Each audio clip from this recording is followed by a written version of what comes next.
We start with the unnaturally happiest and also shamelessly laziest middle-aged man on earth, who has fully outsourced his morning routine and automated the domestic role of a flesh and blood wife so that his breakfast is prepared by a bunch of automatons and ready and waiting for him by the time he gets downstairs. Oh wait, on second thought, this geezer's a genius, son. And the main yet more sentient and highly emotional automaton called Weebo, who bizarrely seems to have a crush on a human creator because reasons, enviously and intentionally fails to remind this absent-minded professor dork that he's meant to be getting married this evening. Wish I could help you, but I can't. Haircut! And after letting him tear his hair out trying to recall what on earth he's meant to be doing today, despite apparently loving his fiancée with all his heart that he's forgotten the biggest event in his calendar, what's also meant to be the happiest day of his life, she instead just reminds him that their college will be closing down this week if he don't crack that super special project he's been working on for 2 full years with nothing to show for it. You suck. Elsewhere, we meet his future bride-to-be called Sarah, and turns out this utter mug has already been left at the altar by the exact same guy twice before, and is now just naively hoping that the third time's the charm. Good luck with that. And before you can say, at what point do you just get what you fucking deserve already, Professor Philip Brainard soon proves how much of a genius he is by bursting into a college class and getting a full 5 minutes into his lecture before realising the dozy cunts walked into a nudie naked life drawing art class. Lol, nice try pal, because my mate Dodgy Dave tried that excuse once hoping he'd finally get to see some large water jugs up close, but instead just got a £300 fine and was promptly banned from going within 5 miles of a school. Yeah, that's probably good, yeah. Anyway, his brain fog gets even worse when he forgets he's meant to be having lunch with his fiancée who is marrying today and also indeed marrying his fiancée today. No! And eventually gets so confused he thinks her best mate is the one what's getting hitched. How do you hold it in? Well, like everybody else, Ruthie, I just cross my legs real tight. No, I was talking about your excitement. Excitement. The wedding. Congratulations. The wedding! Sarah and I. Oh, the wedding. Oh, I'm looking forward to it, aren't you, honey? What, are you retarded? And even after Sarah goes to great pains to remind him of the time and address for tonight, he reckons he hasn't even been there before, despite her insisting through gritted teeth that they just had a rehearsal dinner at that exact place the very previous night. And before he can say, okay, now there's ditzy and scatterbrained, and then there's just full-blown fucking dementia, he promises that he loves her proper bigly and will totally be there, yo. So shut up about it already. You nag! A little later, and Philip's arch-rival Wilson Croft, who spent years nicking and indeed profiting off his unique ideas and inventions whilst walking all over this vulnerable Alzheimer's patient, brags about how he's totally screwed, and ain't got a cat's chance in hell remembering to turn up to this wedding, given he failed to do so twice before, and just gloats about how he's going to totally steal his girl when he inevitably lets her down again. Oh, that's cold. And after determinedly vowing not to forget this one, and even getting all dressed up early to ensure he totally don't, he asked Weebo why the fuck this poxy wedding thing weren't in his schedule today. Cause you made me look a right tit out there, girl. You made me look a right cunt! But the super jealous AI, what shouldn't have emotions but does because reasons, totally just shrugs and says she probably accidentally deleted it due to a virus or something. And that's what you get for not upgrading my late 90s Norton antivirus. So it's actually all your fault, so maybe you should just shut up about it, bitch. Fuck you! Anyway, he suddenly has a brainwave and starts to forget all about the happiest day of his life, marrying a pretty MILF who for some reason forgave him for humiliating her twice and thus must be the most patient forgiving woman in the world, when he finally figures out the science required to make a first of its kind rubber polymer. And after blowing himself to kingdom come, which is not the kind of bang you expect on your wedding day to be fair, given that's usually due later on the honeymoon night, he pisses about doing blackface for shits and giggles, whilst his beautiful bride-to-be once again cries her eyes out at the altar. A slimy Wilson Croft just can't wipe the smug grin off his face, now knowing he's inevitably going to be heading down to Poontown Pound Town tonight. And back at the house, Philip just can't believe he blew up his own basement and spent 2 years alienating everyone he knows and loves, just to fail bigly every time and lose everything he ever had, and he just heads upstairs, presumably to top himself. When suddenly, the frozen mini-chamber starts spazzing out, until out pops a green bit of mildly sentient goo what can blow raspberries and shit. And before he can say, well, I guess this totally makes everything worth it then, he realises the super malleable emerald substance can actually be moulded to any shape or size, and of course soon only has one question on his mind. Well, can it suck D? I mean totally do things that are entirely practical for science purposes only, and that are totally not remotely sexual or seedy in nature. Oh boy, you drive me crazy. But before he can celebrate his groundbreaking achievement with what he's now calling flubber because it's like flying rubber, yo, it shoots off all around the house and also all around the neighbourhood, as a scared little kiddie petrified of monsters hilariously gets gaslit in his own house when his dad insists there's nothing to be scared of up here, and they then almost get twatted by some sentient goo bouncing all around the place and costing hundreds of dollars in damages to boot. And said sentient goo turns out to be a riot creepo when it stares at a woman's ass and implies that she's a literal fatty boom boom by mimicking a fatty boom bum. Damn! Anyway, now treating us to a tonal whiplash worse than Soup snapping a man's neck and then casually laughing and smiling with Lois 5 minutes later in Snyder's Man of Shite, well, after such a wild and wacky mad science sequence, we cut to a heartbroken Sarah carrying her own wedding dress home after inevitably being humiliated for a third frigging time.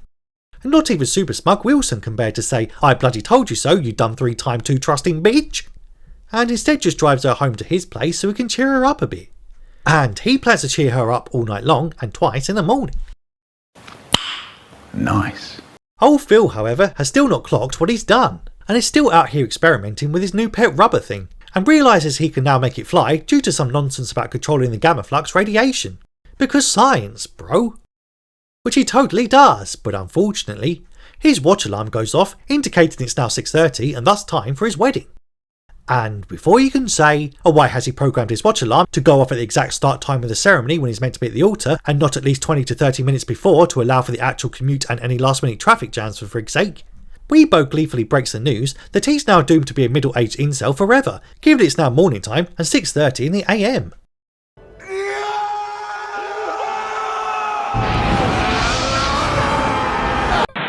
So after taking a minute to process how such a man of genius intellect could be so stupid he can't even tell the time properly, and also doesn't even question why a sentient AI whose one job it is to keep his schedule didn't remind him 12 hours ago that he was about to miss his marriage ceremony, you heartless soulless metallic b****,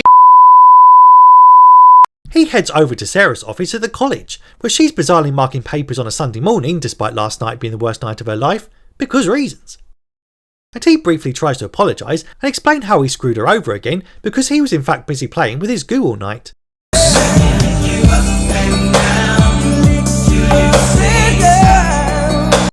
Did you? I mean prioritising science, because this breakthrough of the century could totally transform physics as we know it, and also save the college from bankruptcy, yo. Naturally, she's all out of chances and fucks to give, and don't want to hear any more BS about sentient flying rubber being a perfectly adequate excuse to avoid dedicating the rest of his life to her. So this sociopathic nutcase just tries to guilt her into believing him by defenestrating himself just to prove a point. The point being that he's a narcissistic self-centered twat what shouldn't be allowed anywhere near women, or probably even a school for that matter. Just like Dodgy Dave. Whilst elsewhere, uber-rich straight white male Chester Hoenicker, and yes that is his real name, totally bollocks his 2 henchmen goons for letting his son get an effing chem when he literally pays thousands in bribes for the college to give his kid straight A's so he can get into Harvard. But they just say, it ain't our fault, pal, because there's this really weird professor at the school who they keep hiring despite him clearly suffering from severe early onset Alzheimer's, who either refuses to be bought off or simply can't physically remember if he already was. Oh dear, what a mess. So the boss instead sends them off to drum up some dirt on this pesky fella, and later that night, they spy on him lubricating his balls in a dark basement. I mean dipping his balls in creamy lotion. Because turns out said lotion makes said balls super bouncy, yo, as the 2 goons spend the next 20 minutes taking balls of various shapes and sizes to the face. And yes, exactly like my old college bay 4-way fay. And before you can say, okay, but how the fuck can someone survive multiple speeding bowling balls to the head, well without permanent and rather fatal skull fractures, the wimpy boy next door almost wets his keks after he tries to nut up with a shooter, but instead gets traumatised by 2 grown men straddling an innocent tree outside his bedroom. Hey, that's fucked up. Later, Philip shows Weebo how he's pimped his motor with some of that flubber lube, and due to more sciencey BS, he can now use it to full on fly, because reasons. And after going full chitty chitty bang bang and conveniently forgetting about how much of a callous soulless arsehole he is and what he just did to that woman he supposedly loves not even 24 hours ago, and seemingly not even feeling an ounce of crippling shame for it, he has a wild rollicking time in his super special flying car, and takes it for a spin around local airspace with his super needy robot girlfriend, whilst terrorising a flock of terribly rendered CGI geese. Meanwhile, Wilson and Sarah grow closer, as Philip shamelessly spies on his jilted ex trying to move on from him, and instead now booking a date with his arch-rival at a basketball game tomorrow. Whilst the two goons report back about how their man has invented some sort of super cool yet gay-ass rubber, what instantly makes your balls all smooth and strangely attracted to men's heads. He's kinda gay. Weibo then tries to make her scumbag boss feel better, despite him being a petulant, jealous, immature dick what lobs innocent apples at his arch-rival, who's just trying to make his dumped at the altar 3 times ex feel better and comfort her in her time of need. But instead just tells her to shut up, because as a soulless non-feeling robot, she has no idea how he's feeling and can't possibly understand how to be a good person unlike him. Really? So later that night, this completely unhinged AI chatbot, what mainly communicates in GIFs and movie clips for some reason, decides to create her own digital form in the shape of a gorgeous human woman who she names Sylvia, which she then uses as a proxy to act out her fucked up Freudian romantic feelings toward her kind of sort of daddy god, and then sexually molests him in his own bed. Boy, that escalated quickly.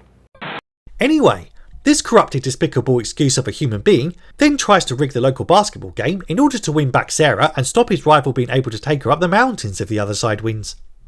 Or some shit, I don't know. All I know is he lubes up some more balls and then threatens literal minors to take his equivalent of steroids so he can totally cheat his way to the winning hoop. And before you can say, I don't know what's more unbelievable, a sentient super polymer making people jump 10 times higher than normal, or the fact that the high school basketball team is made up entirely of honkies with only one single chocolate player in it. Give me a fucking break. The rubber flubbers start duplicating into an army of tubby flubbers, and doing a bizarre mambo around the house just to fill a bit of screen time and pad this shit out to a full 1 hour and 25 minutes. Kill me now! Anyway, after successfully rigging said game, a newly emboldened Philip tries to patch things up with Sarah, and casually boasts about how he was the one what cheated their team to victory. It's a bold strategy, Cotton. Let's see if it pays off for him. Man, either this fella's on a spectrum, or he really doesn't understand standard norms of social interaction. I'm retarded? So naturally, she just tells him to sod off and leave her alone already. And worse, whilst on the drive back from the basketball game, Chester Hoenicker totally spots Phil having a nighttime fly in his pretty shitty chitty banger car. God, try saying that 5 times fast. Anyway, so he soon arrives home and whines on to Weibo about how he's such a full-blown autist that he can't understand emotions, women or people in general, and can only really make sense of the world when he's locked up in his dark and lonely lab all the time. And although she says she can kind of relate, given she's the first ever meme sporting character in film who can only mimic human feelings by playing random yet relevant gifs to convey emotion, poor Weebs finally gets so sick of his pathetic self-pity party that the once lovesick bot heads on over to Sarah's gaff and says you can totally have him back, bitch, because he's a right moany nutter, and proceeds to go behind his back and show her the secret recording of the private conversation they just had where he confesses his true feelings for his ex, which Weebs had no right to reveal without explicit consent and thereby instantly broke all sorts of confidential GDPR regulations. Right to jail, right away. So, being the utterly hopeless mug that she is, Sarah races on over to snog the face off the bloke who once stopped betraying her and has made leaving her humiliated at the altar his favourite pastime hobby. As they then go for a nighttime fly of their own, and soon come up with a plan to save the school by flogging the blueprints for the flying cars using the flubbery thing and stuff. Finally! But unfortunately, they're confronted by Chester Hoenicker and his goons, but totally refuse to tell him how he makes flying motors or sell him the designs directly, and instead just blows the minds of the local Ford exec by showing off his breakthrough inventions to him directly, which will undoubtedly change the motor industry forever and ever. So said goons instead later break into his basement and beat up an innocent lovesick Robobot. And it looks like it's curtains for the artificially intelligent being who is in love with her own dad, who's also her god and also her roommate. Weird. After she goes off to the little iCloud in the sky and also realising she left a last message for him online in the form of her human avatar Sylvia, who once tried to manhandle him in his own bed, they're able to create a brand new second Weibo called Wee Betty, and hopefully without all the unnatural pining and tendency to become a full-blown digital sex pest. Yay? So they then fly over to Chester's mansion to negotiate his pet Flubber's release, after they rudely stole it that one time a little earlier, where he experienced a home invasion what resulted in the demise of his own stalker bot. and just can't believe these wrong and rich pricks were in league with this posh dick prick Wilson all along. And nor can Sarah believe that she keeps bloody falling in love with men but constantly betray her all the time. Maybe the problem is with you. So after getting lubed up and then squirted in the face, but not in the kinky way. Let him have it. No. Give it to him. No. Give it to him.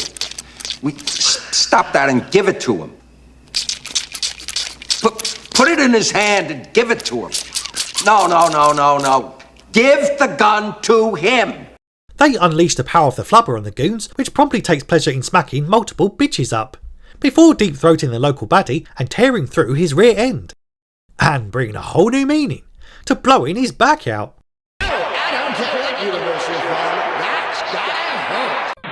And we end with the absent-minded professor finally having learned a valuable lesson over the course of this madcap adventure, but still not the main important one, about prioritising his beloved fiancée over his unhealthy obsession with mad, insane science. And still can't be bothered to marry his beloved floozy IRL in person, whilst practically sending the message to Sarah that she'll always come second to science, and even third to one of them fucking floating bots. And that's it. That's the movie. Well, apart from a final scene where that poor wimpy kid is yet again gaslit and totally re-traumatised by his dad, and then immediately getting attacked by that green blob again, and the mortifying brain-breaking sight of a flying car and AI robots, what no one will ever believe. Cure! And we wonder why kids end up shooting up schools these days. But anyway, that's the plot and that's a lot, considering that bell thing so you don't miss any future recaps. Tell me if you like this flick in the comments if you have time. And I'll humiliate my beloved fiancé whilst preferring to stay home and playing with my own goo with you in the next one. Pretty shitty chitty banger car, pretty shitty chitty banger car, pretty shitty chitty big banger car. Pretty shitty chitty banger car, pretty shitty chitty banger car, pretty shitty banger car.